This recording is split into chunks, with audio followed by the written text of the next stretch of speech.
Hello! Hey guys, welcome to my video. In this video I'll be talking about indoor climbing. This is not gonna be a tutorial video. If you're interested in those, stay tuned to my channel because I'll be making those later. For now, I'm just gonna talk a bit about indoor climbing. Give some general information about what to expect and what it is. So this is mainly gonna be for people who've never climbed before. If you've never climbed before, hopefully this video will inspire you to do so.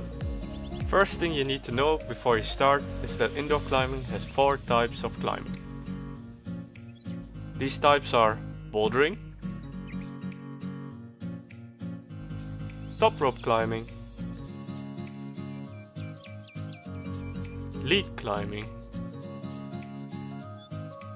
and speed climbing.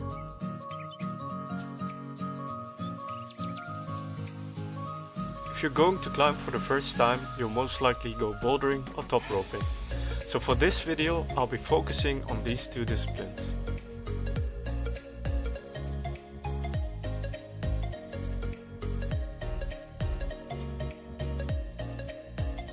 Let's start with bouldering. Bouldering is a ropeless form of climbing.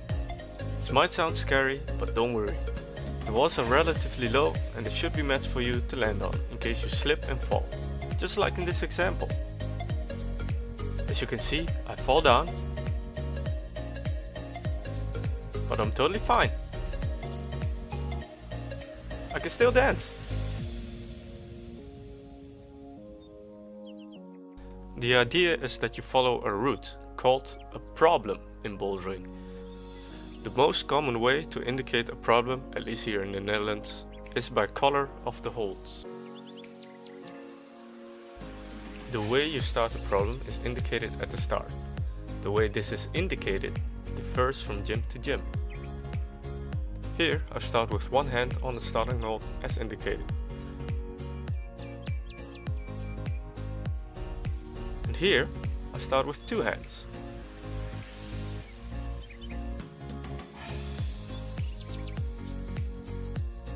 Once you got your starting position, you try to make your way up. You successfully finish a problem once you control the last hold with both hands.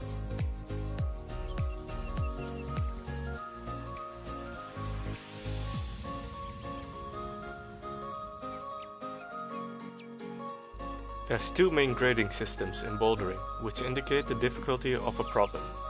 The V scale and the font scale. I won't go over how problems are graded, because basically all you need to know is the lower the number, the easier the problem. So, what do you need to start bouldering? Well, not much really. When you are starting out, you can use regular gym wear and shoes. But there are 2 things that would definitely improve your climbing performance. These 2 things are climbing shoes and chalk. Climbing shoes will make it easier to stand on small holds, while chalk will help improve your grip. Most gyms will have climbing shoes for rent, so you don't immediately have to buy climbing shoes.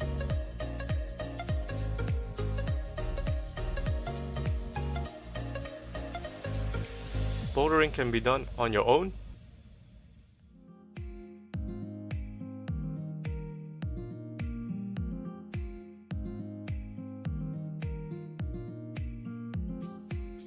or with a group.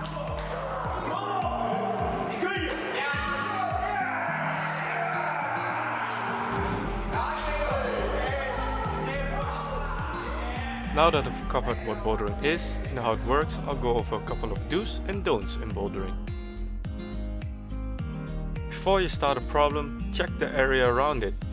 If there's something on the mat, clear it out so you can land safely.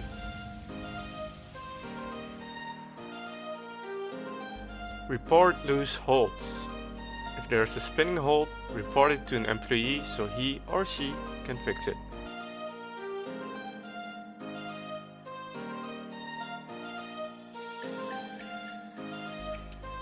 Climb down before you jump down. This is to minimize risk of injury.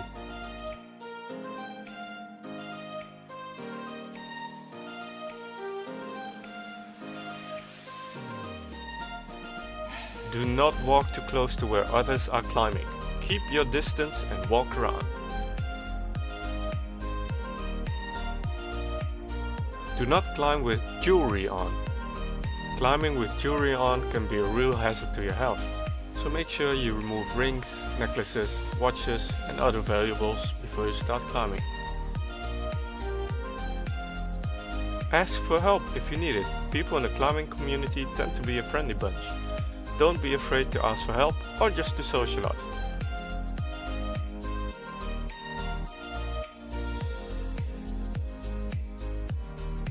So now that I've covered bouldering, let's talk about top rope climbing.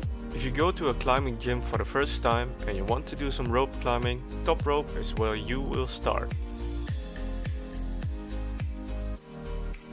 Top rope climbing means that you'll be climbing on a rope that is already going through an anchored system at the top of a route.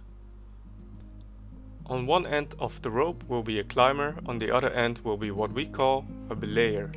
A belayer's job is to control the rope to secure the climber. This is done by taking in slack.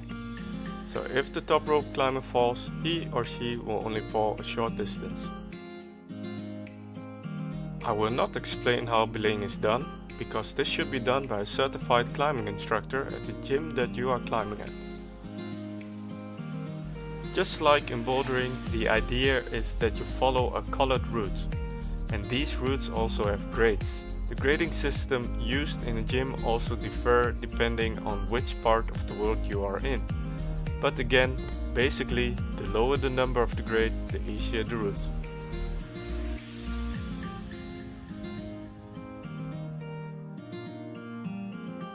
So what do you need for top rope climbing? Well, you need at least 2 people, unless there are auto belay devices present in the gym. Then you can climb all by yourself.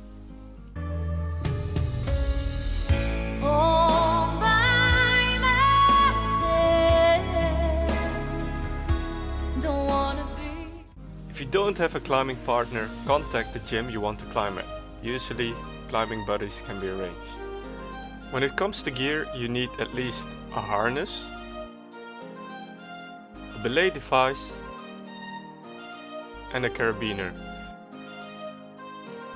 Just like with bouldering, climbing shoes and chalk are optional, but I highly recommend using these to increase your climbing experience and performance.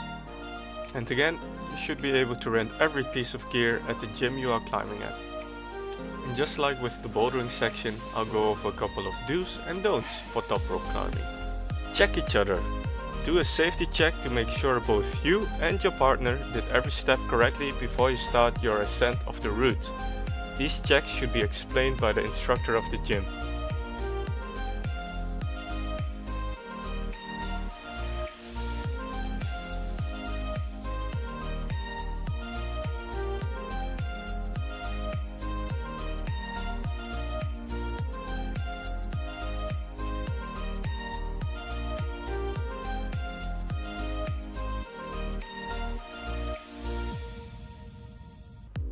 Do not let go of the brake. You should never let go of the brake unless your climbing partner is already back on the ground safely. Do not distract belayers. Belaying is the most important thing in climbing because this ensures the safety of the climber. So by distracting a belayer, you potentially put the life of a climber at risk. So with this comes, always pay attention to your belaying. Do not hog ropes. When it's busy and crowded, don't stay on one rope for too long. Other people might want to climb a route on the same rope.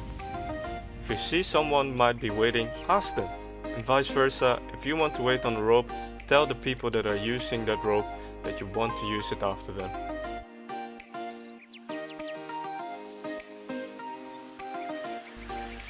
Be mindful of other climbers, especially on overhanging walls. If a climber falls, he or she can make a big swing.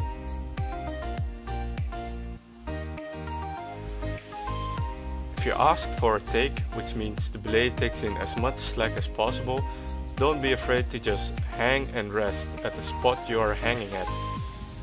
This way you can continue your ascent of the route after the rest.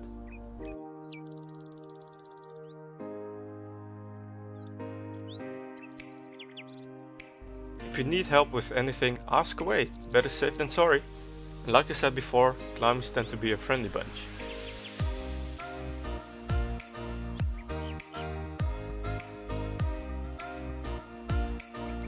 And lastly, have fun! Climbing is not only a great social activity, but also a great workout, so you get in shape while unwinding.